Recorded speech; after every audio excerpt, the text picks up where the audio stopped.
vice segretario nazionale UGL Polizia. Ben ritrovati.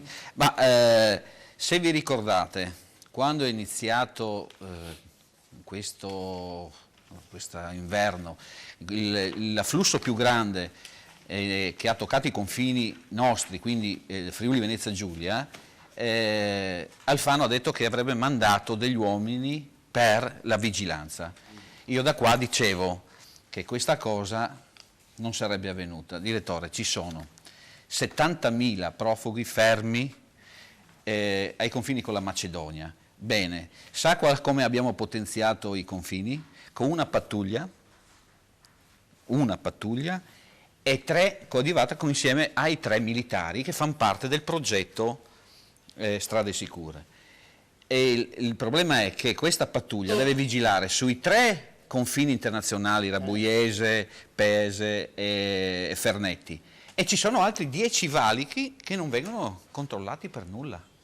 Quindi abbiamo chiesto, abbiamo fatto un'interpellanza, abbiamo chiesto che si intervenga per almeno andare incontro almeno a un'altra pattuglia, almeno altre 2 pattuglie e almeno 30-35 militari, perché se no facciamo ridere.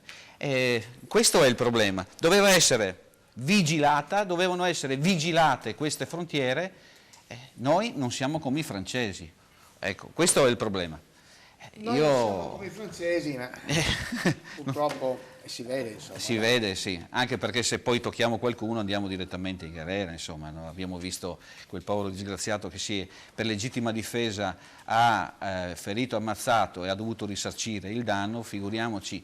E oggi sentivo una notizia, e chiudo, sentivo una notizia che sono entrati a Milano con qualcuno era uscito, proprietario di casa, è rientrato in appartamento, si è trovato dei nomadi, non si può dire zingari, no? Nomadi, è arrivata la nomade. Non so perché non si può dire zingari. Ma non so, non si può dire, è reato. Sì. Bene, è arrivato la nomade. Allora scusi, se io dico zingari... in italiano. Zingari? Si trova sul vocabolario. Che poi loro stessi si dicono zingari. Sì, appunto. Sono Zitani. Zitani, bravissimo.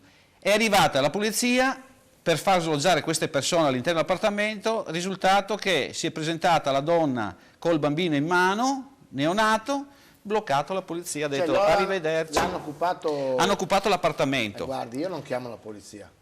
No, ma io li prendo, bambino compreso. I colleghi sono arrivati lì, le nostre leggi non permettono amici, di buttare, prendere e buttate fuori. Se i vostri appartamenti li trovate occupati, non chiamate la polizia, ma chiamate qualche altro. Insomma, a questo punto...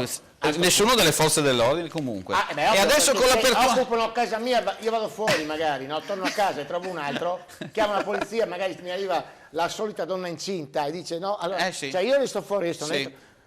Sono in albergo. Fanno un volo a nostre spese poi, no? Chiaro.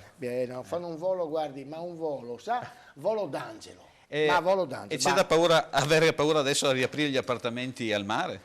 E mettete l'elettricità all'interno. Ecco. Dei fili elettrici ad alto voltaggio che vengono attivati nel momento in cui voi uscite. In America ci sono, certo.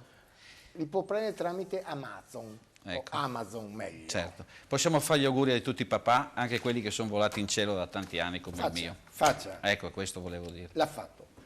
Grazie. Grazie a voi. Grazie ovviamente a Raffaele Padrone.